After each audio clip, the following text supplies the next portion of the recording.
Hello, जय हिंद दोस्तों। मैं शुभम आपका स्वागत करता हूं आपके अपने इस यूट्यूब चैनल शुभम ई क्लासेस में। आर्मी स्पेशल बैच 2021 हमारा कंटिन्यू है और आज हम जीके और जीएस दोनों के टॉप 30 प्रश्नों का टेस्ट लगाने वाले हैं, जिसमें हम भाग 1 में सामान्य ज्ञान और भाग 2 में सामान्य विज्ञान डिस्कस करेंगे। जैसे आपके एग्जाम में पैटर्न आता है बिल्कुल उसी तरह। तो देखिएगा आपके यहाँ पे कितने क्वेश्चन ठीक हो रहे हैं। चलिए अपनी क्लास शुरू करते हैं। ओके, तो प्रश्नों की संख्या यहाँ पे पूरे 30 है और यहाँ पे आज मैं आपको टारगेट दे रहा हूं 25 प्लस प्रश्न ठीक करने का। पहला प्रश्न आपके सामने स्क्रीन पर, इबादत खाने का निर्माण किस मुगल शासक द्वारा करवाया गया? जहांगीर, शाहजहां, अकबर या फिर बाबर? ऑप्शन आपके सामने हैं। यदि आपको समय चाहिए तो आप वीडियो को रोक सकते हैं।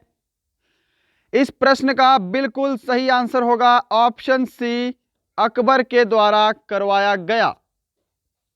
क्वेश्चन नंबर 2, भारतीय संविधान में संशोधन की प्रक्रिया किस राष्ट्र के संविधान पर आधारित है? ऑप्शन आप सभी के सामने हैं। यदि आप सभी को समय चाहिए तो वीडियो को रोक सकते हैं। इस प्रश्न का जो भी ऑप्शन ए राइट आंसर दे रहे हैं दक्षिण अफ्रीका, उनका बिल्कुल करेक्ट आंसर है ऑप्शन ए। बढ़ते हैं नेक्स्ट पे। क्वेश्चन नंबर 3 आपके सामने, भारत में प्रथम परमाणु परीक्षण कहां किया था? भारत ने प्रथम परमाणु परीक्षण कहां किया था? बिल्कुल करेक्ट आंसर ऑप्शन ए होगा, जो भी ऑप्शन ए को आंसर दे रहे हैं। क्वेश्चन नंबर 4 आपके सामने, गोबी, कालाहारी, अटाकामा, सहारा, ये सभी क्या हैं? नदियां, बांध, मरुस्थल या फिर ज्वालामुखी? जल्दी से आंसर दीजिएगा। और यहां पर क्या आप सभी ने ऑप्शन सी को आंसर किया है? आंसर मैच करेंगे मेरे साथ। मरुस्थल उनका बिल्कुल करेक्ट आंसर है ऑप्शन सी। क्वेश्चन नंबर 5 आपके सामने, भारत आने वाला पहला पुर्तगाली व्यापारी कौन था? भारत आने वाला पहला पुर्तगाली व्यापारी कौन था?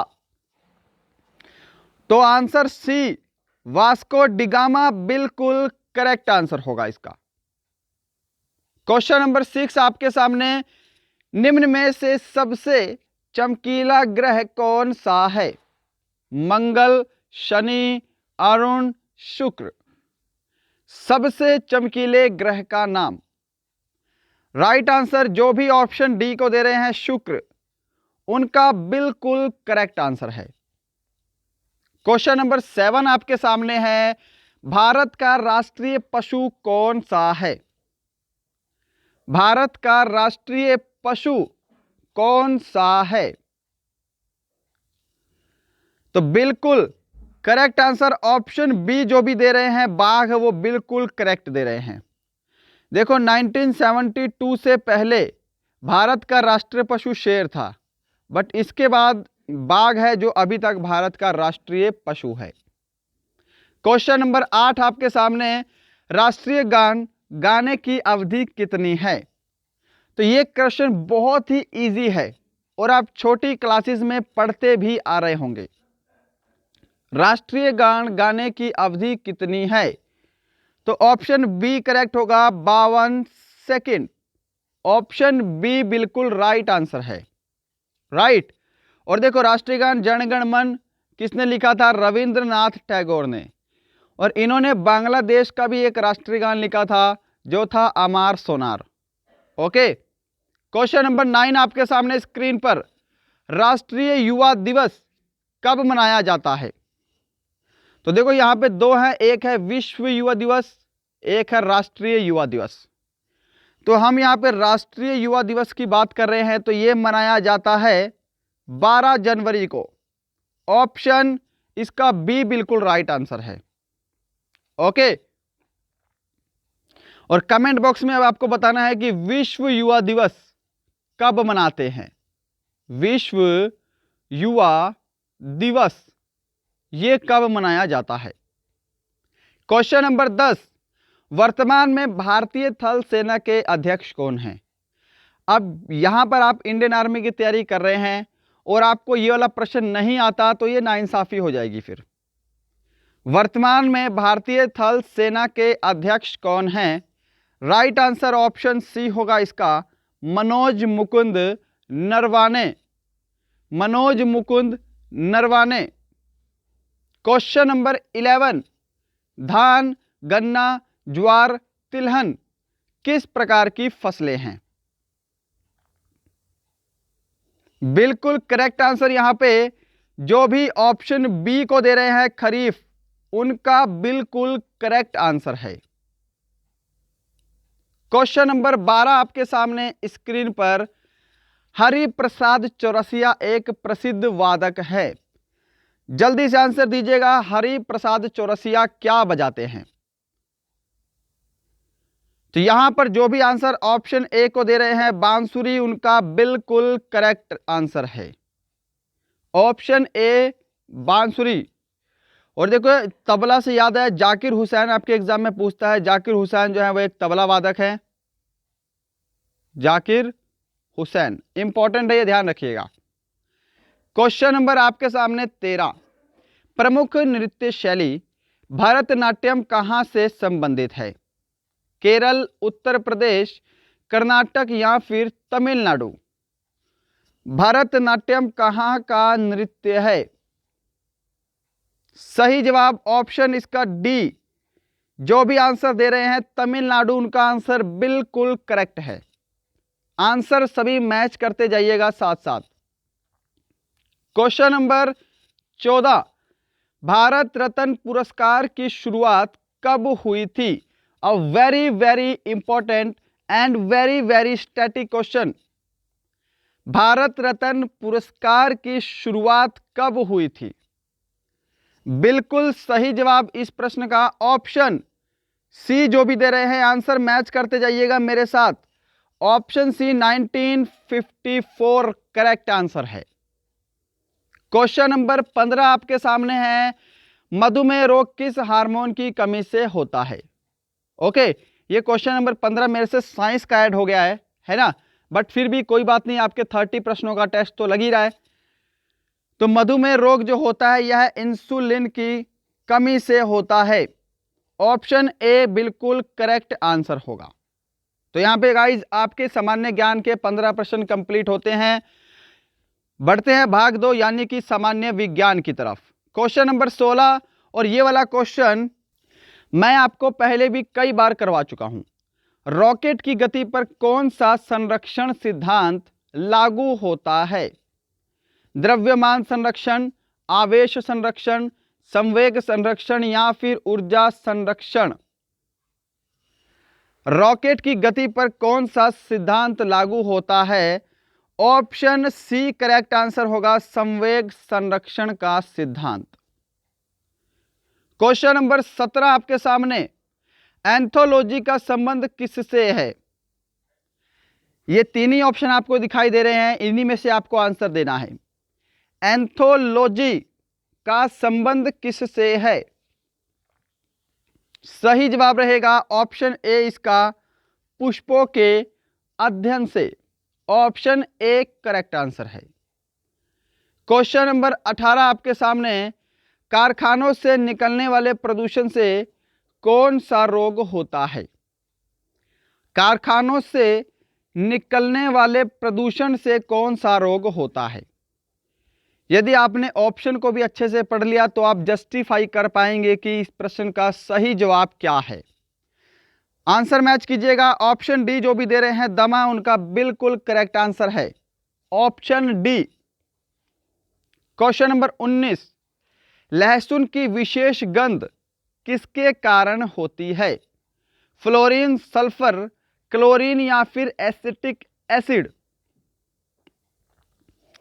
तो लहसुन की विशेष गंध होने का कारण होता है sulphur. Option B correct answer है। क्वेश्चन नंबर 20 आपके सामने, प्रकाश संश्लेषण की क्रिया में निम्नलिखित में से कौन आवश्यक है? कार्बन डाइऑक्साइड, क्लोरोफिल, सूर्य का प्रकाश या फिर उपरोक्त सभी। तो प्रकाश संश्लेषण की संपूर्ण प्रक्रिया में इन तीनों की आवश्यकता होती है। तो ऑप्शन डी जो भी आंसर दे रहे हैं वो बिल्कुल करेक्ट आंसर दे रहे हैं। 21 क्वेश्चन आपके सामने स्क्रीन पर। वृद्धावस्था मनुष्य की हड्डियां कमजोर हो जाती हैं, किस वजह से हो जाती है यह आपको बताना है। आयोडीन, लोहा, कैल्शियम, मैग्नीशियम। तो आप सभी को क्लियरली पता होना चाहिए हमारी हड्डियों में क्या पाया जाता है।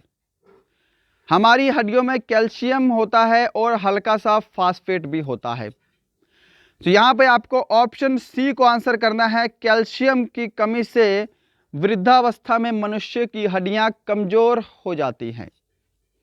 राइट, चलो 22 आपके सामने है। नेचुरल सिलेक्शन का सिद्धांत किसने दिया था?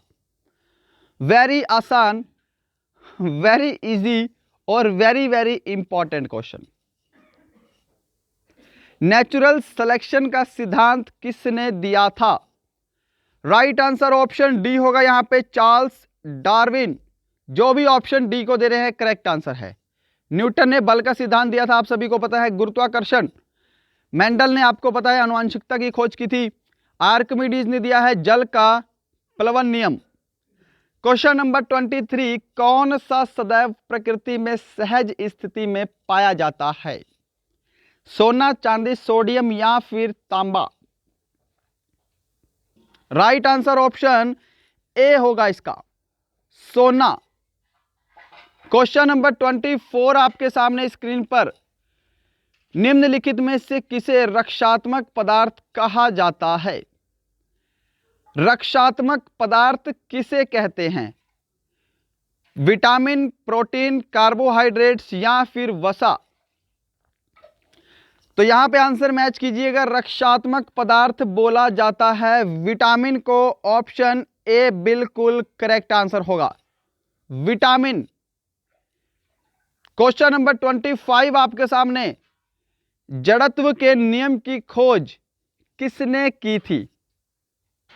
जड़त्व के नियम की खोज किसने की थी? बिल्कुल करेक्ट आंसर ऑप्शन बी होगा इसका, गैलीलियो ने। ऑप्शन बी बिल्कुल करेक्ट आंसर है। क्वेश्चन नंबर 26, निम्न में से सदिश राशि कौन सी है? सदिश राशि निम्न में से कौन सी है? राइट आंसर इस प्रश्न का भी ऑप्शन डी होगा आपका, विस्थापन एक सदिश राशि है। बढ़ते हैं नेक्स्ट पे। क्वेश्चन नंबर 27 आपके सामने स्क्रीन पर। निम्न में से कौन सा रोग जल जनित नहीं है? आंत्रज्वर, अमीबा, पेचिश, हैजा या फिर दमा? कौन सा रोग जल जनित नहीं है? तो देखो ऑप्शन डी करेक्ट होगा। दमा रोग जो है वो है जल जनित रोग नहीं है। 28 नंबर क्वेश्चन। इन्फ्लुएंजा बीमारी किसके द्वारा होती है? विषाणु, जीवाणु, कवक, प्रोटोजोआ? इन्फ्लुएंजा नामक बीमारी। सही जवाब इस प्रश्न का ऑप्शन ए होगा, विषाणु के द्वारा होती है। Option A. और इसमें जो विषाणु होता है उसको बोलते हैं मिक्सोवायरस। क्या बोलते हैं? मिक्सोवायरस। क्वेश्चन नंबर 29, विज्ञान की किस शाखा के अंतर्गत मानव त्वचा का अध्ययन किया जाता है? बताओ जी जल्दी से, विज्ञान की किस शाखा के अंतर्गत मानव त्वचा का अध्ययन किया जाता है? तो बिल्कुल सही जवाब इस प्रश्न का ऑप्शन डी होगा, डर्मेटोलॉजी के अंतर्गत मानव त्वचा का अध्ययन किया जाता है। Option D. और आज का लास्ट और क्वेश्चन नंबर 30 आपके सामने। पित्त कहां पर जमा होता है? आंसर दीजिएगा। और वीडियो का लास्ट क्वेश्चन इसलिए बोलना चाहूँगा, यदि आप अभी तक बने हुए हैं, आपने अभी तक लाइक नहीं किया तो लाइक ज़रूर कीजिएगा। अगर आपने किसी फ्रेंड को शेयर नहीं किया, आपका कोई फ्रेंड आर्मी एग्ज़ाम की तैयारी कर रहा है, तो उसे हमारा यह चैनल और वीडियो ज़रूर शेयर कीजिएगा। और यदि आप हमारे इस चैनल पे फर्स्ट टाइम हैं, आपने अभी तक सब्सक्राइब भी नहीं किया है, तो हमारे चैनल को सब्सक्राइब ज़रूर कीजिएगा। यदि आपको लगता है हमारा चैनल आपकी सिलेक्शन के लिए हेल्पफुल हो सकता है तो। पित्त कहाँ पर जमा होता है? तो देखो, यकृत से क्या होता है? पित्त निकलता है। ये ध्यान रखिएगा, यकृत से पित्त निकलता है। और पित्ताशय में पित्त जमा होता है। तो ऑप्शन बी इस प्रश्न का बिल्कुल करेक्ट आंसर होगा। Option B, right. तो गाइस, ये थे आपके टॉप 30 क्वेश्चन, भाग 1 सामान्य ज्ञान और भाग 2 सामान्य विज्ञान। आर्मी, जीडी और ट्रेडमैन में बिल्कुल इसी टाइप से आपके पैटर्न होते हैं। और बाकी जो है आपके क्लर्क, टीडीएन और आपका जो है टेक्निकल, उसके अंदर भी सामान्य ज्ञान, सामान्य विज्ञान पूछा जाता है। तो ये जो हमारा आज का सेशन था, ये सभी के लिए मोस्ट इंपॉर्टेंट था। आपको मैंने 25 प्लस का टारगेट दिया था। कमेंट कीजिएगा जल्दी से कि आपका कितना स्कोर हुआ है, राइट। मिलते हैं कल किसी अच्छे टॉपिक के साथ। तब तक के लिए जय हिंद, जय भारत।